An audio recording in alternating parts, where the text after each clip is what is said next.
Hey guys! Welcome back to a brand new video. And today we're going to learn how to create your very own advanced boss fight in Fortnite Creative. Now, because this is going to get really complicated, I'm actually going to split this up and make it into a short video series. And in preparation, I already kinda created a random robot here.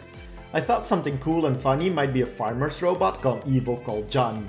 So, here's Jonny!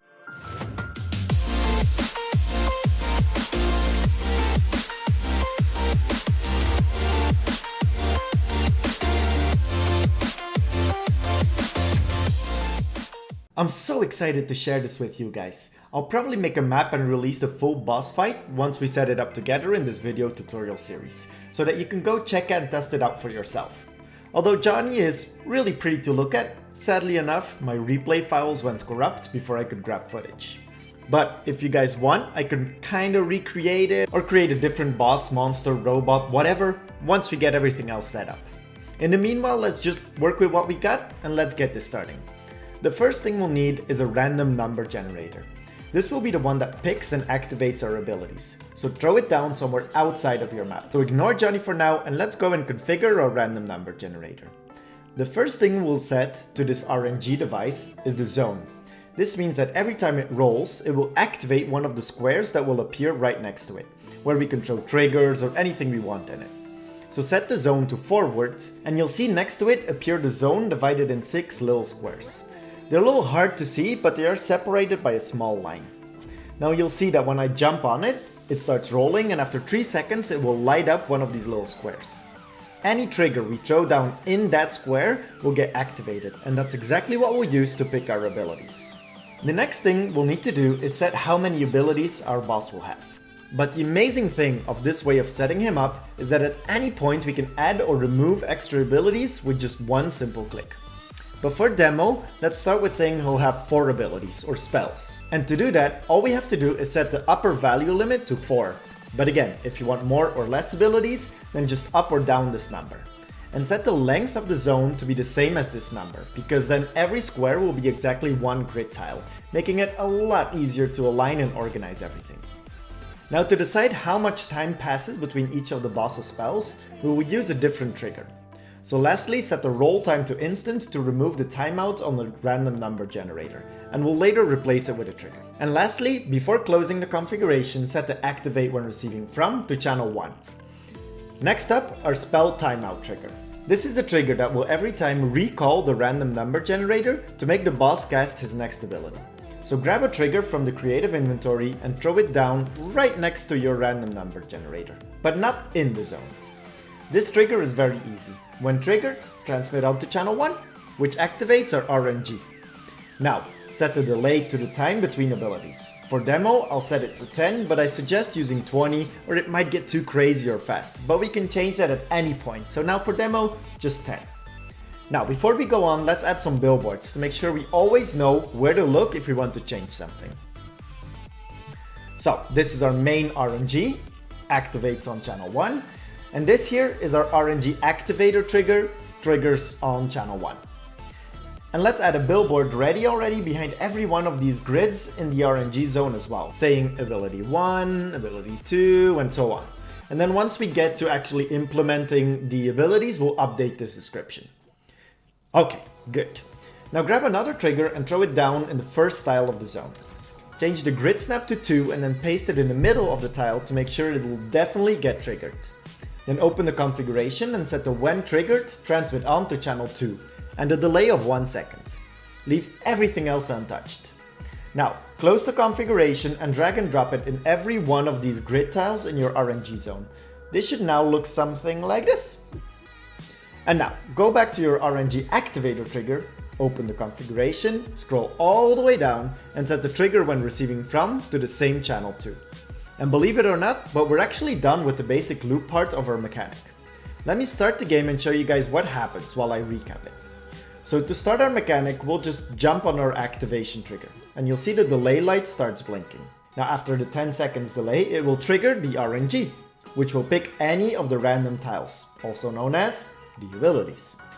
And no matter what ability it'll eventually make the boss cast, it will also re-trigger our activation trigger, that will then start counting again. making it into an infinite loop of picking an ability and reactivating the activation with delay to the next ability. The reason we had to add 1 second delay on those triggers in the zone as well is because the mechanic is slightly too fast. If we don't add it, and since the trigger can't be triggered while it is counting towards the delay, we'll need to add that 1 second extra time. So let's go back to editing mode and continue. Next up, grab some sequencers. One for each ability we'll want to create, and just place them down right behind the billboards for the abilities. Organization is key in these kind of mechanics, because if you lose track of what triggers are doing what, you'll spend hours wasting trying to find out which devices cause which triggers to activate or channels, and you'll just lose so much time. So now grab another trigger and throw it in the first grid tile of the zone again. Place it under the already existing trigger. You might have to change your grid snap, and the only thing we'll have to change is the when triggered transmit onto channel 3. And then copy and paste it in every other grid tile of the RNG zone. And up the number by 1 in every tile. So 4 in the second one, 5 in the third one, and 6 in the last one. Then go to the sequencers we placed down and bind the start sequence when receiving from to the same channels as in the grid. So since I'm here at the end, now I'll bind this last one to the last grid tile in the zone, which was 6. And then 5 right next to it, 4, and lastly, well not last, but first technically, 3. And before we go testing, let's update our billboards as well, just to not lose track. As I said before, if we don't keep track of our overview, we'll get lost and it will be a hell later to find the bugs and try and fix them. Even more once we start implementing the actual spells or abilities, and it gets even worse when we get to visualization of the spells. So now that we got all of that in place, let's start the game and see. Jump on the activation trigger, and after our 10-second delay, it activates the random number generator.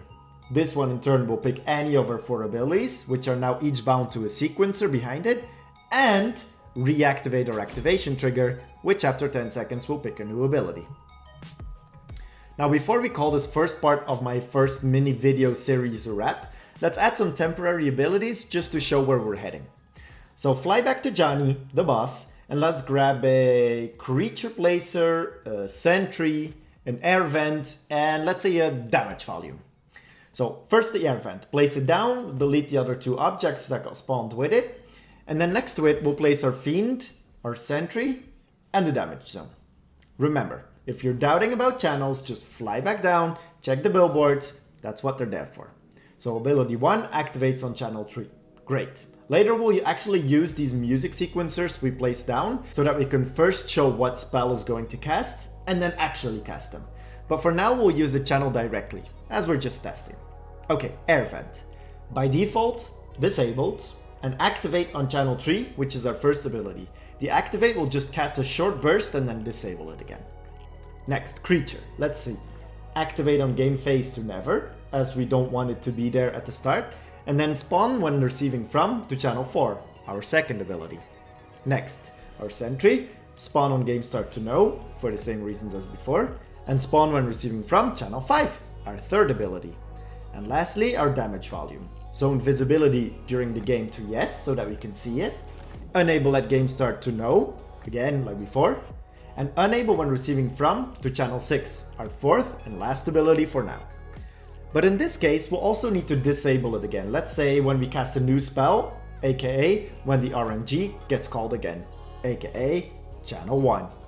Now don't forget to set your spawn at your boss as well to test. And now let's add a button here that we can activate the boss with. We'll later then upgrade all of this, but we're taking it one step at a time. So just say times can trigger 1 to activate it, transmit onto channel 1, which is the activation of our RNG. And as we know, once that gets activated, it gets in an infinite loop of recalling an ability and then itself again. Oh yeah, and let's drop down a weapon so we can kill the sentry and zombie.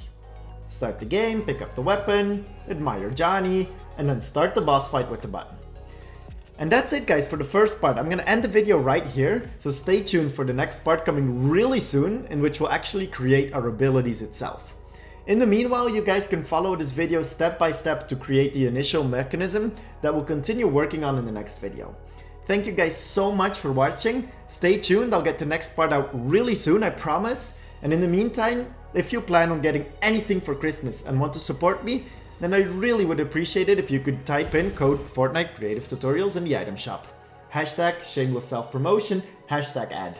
Don't forget to smash that like button for the first how to set up a boss fight in Creative, and I'll see you guys very soon.